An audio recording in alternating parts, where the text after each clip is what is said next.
Ready, go! Forward, back, yep. Quick save.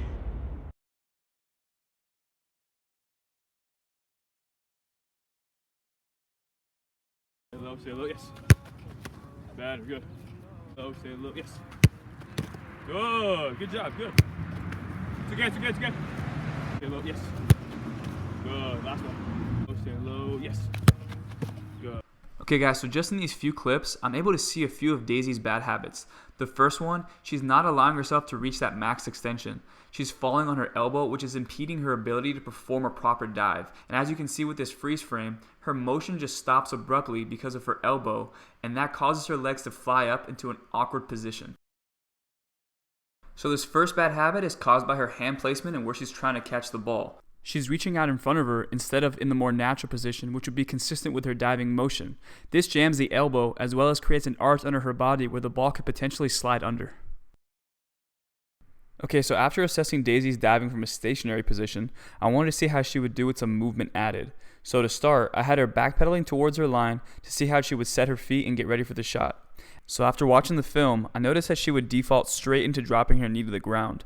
Unfortunately, the wrong part of her knee was hitting the ground. Now this can lead to an improper dive, which causes the lower body to separate from the upper body, which interrupts the fluidity in her dive, creating that gap underneath her arms.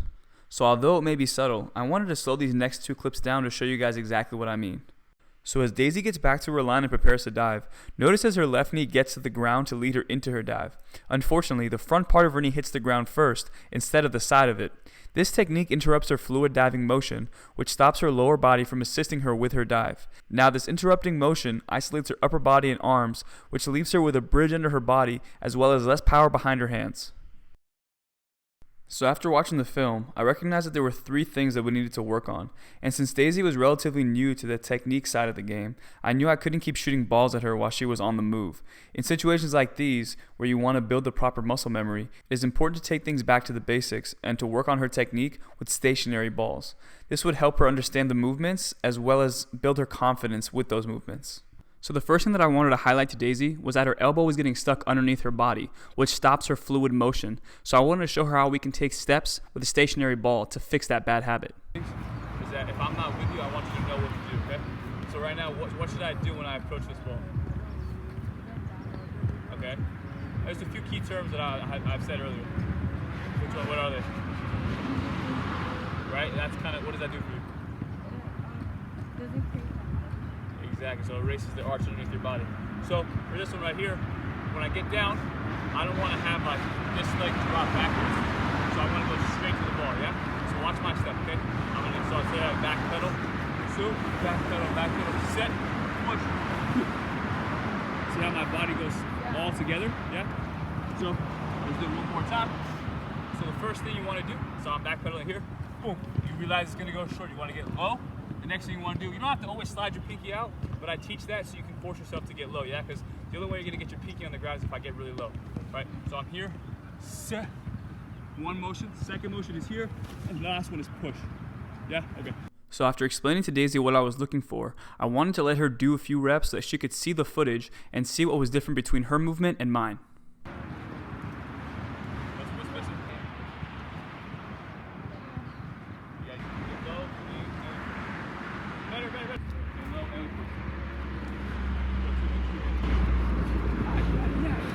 So what I'm telling Daisy here is that the most important thing is to slide that arm out, because it, one, creates a barrier so that you don't have any arcing, and two, it helps you to not fall on your elbow, which can stop your body's movement.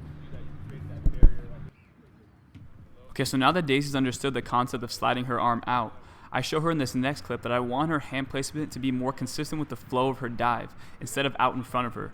So as you can see here, her arm is out in front of her, so I pull her arm and place it where it should be and show her that this motion is more fluid, and this will allow you to actually slide your hand out more and reach further with that max extension.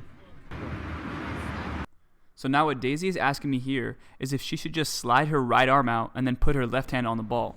And what I'm telling her is that while that concept can work with a stationary ball, with an actual shot, you'll always want to go with two hands. And after you've secured it with two, your body is naturally going to slide out and slide past the ball.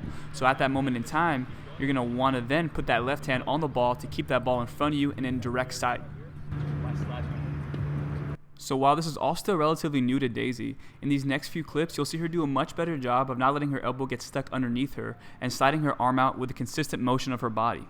Now notice in this next clip, when she makes a mistake with her arm placement, she quickly corrects herself. This is an amazing thing to see as a coach because it means that she's understanding the concepts and she's retaining the proper technique.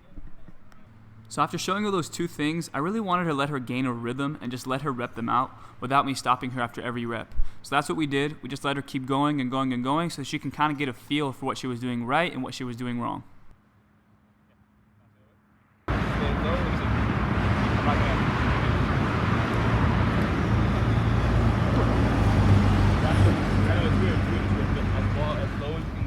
Body control and then spring. Okay? So I'm not having you trying to go up to down. When I say up to down, it means just kind of like that arc. So you want to get low, low, low, and shoot. Okay? Low, low, low, low, shoot. Better. Be careful, you're kind of scooping into your chest. You have to do it again. Get that arm out just for practice. Low, low, low, shoot. Yeah, that was good, that was good. Okay, so now that we covered her hand placement and sliding her arm out to avoid that landing on her elbow, the last thing I wanted to cover with her was her knee placement and making sure that the side of her knee hit the ground first instead of the front of it. So, now watch me. I take 2 hands to the ball, yeah? But I want to get low first. So for you, let's work on these two. Let's go 3 things. So first it's low. Next one is kind of like rocking just a little bit. And the last one is just sliding out. Yeah? So I'm here, boom, here, push, finish. Yeah? So right now, the balls are a little bit big for you. So try and like catch it, and then like try and just put this hand on it right here, just so you can kind of keep it in front of you, okay? But I really want you to focus on those 3 things. Get low, lean, and then push. And the last thing is to get that slide your hand back. Okay. Get low, shoot. So what I'm showing Daisy here is that her knees are rocking forward instead of to the side. Rocking them to the side is the more natural way and the more natural motion. If you rock them forward, you're separating your lower body and upper body, which is counterintuitive and counterproductive. There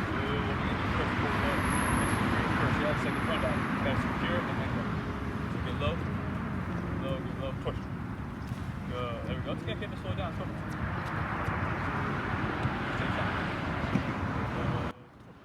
So as you guys can see with these last few dives, Daisy's actually getting that technique down, but like with anything new, there's still going to be those hiccups. So with this last dive, she reverts back to her bad habit where her elbow can get stuck underneath her. And as you guys can see, when your body thinks it's going to be sliding out and then it suddenly stops, all of that weight is now being thrown onto your collarbone. So I would be mindful of this if you're going to do this at home.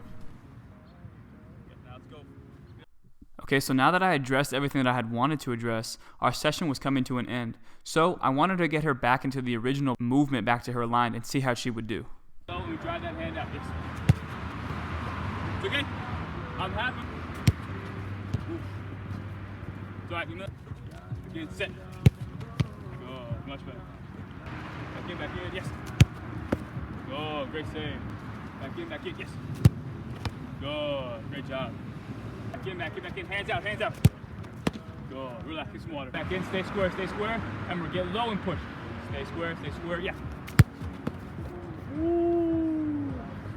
So, as you guys can see with that last save, everything that Daisy and I had covered throughout that session, she really put it into practice with this last dive. Her hand placement was great, sliding that arm out so she doesn't land on her elbow, and rocking her knees to the side so that she doesn't land on that front part of her knee. Instead, she lands on the side. So everything that we'd covered was addressed, and I'm extremely happy.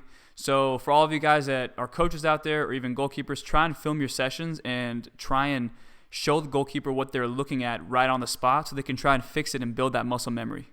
Thank you guys for watching this session. If you guys like what you saw, please like, subscribe, and share it with your friends. If you haven't already, check us out on Facebook, Instagram, YouTube, and Twitter @ProGK Academy.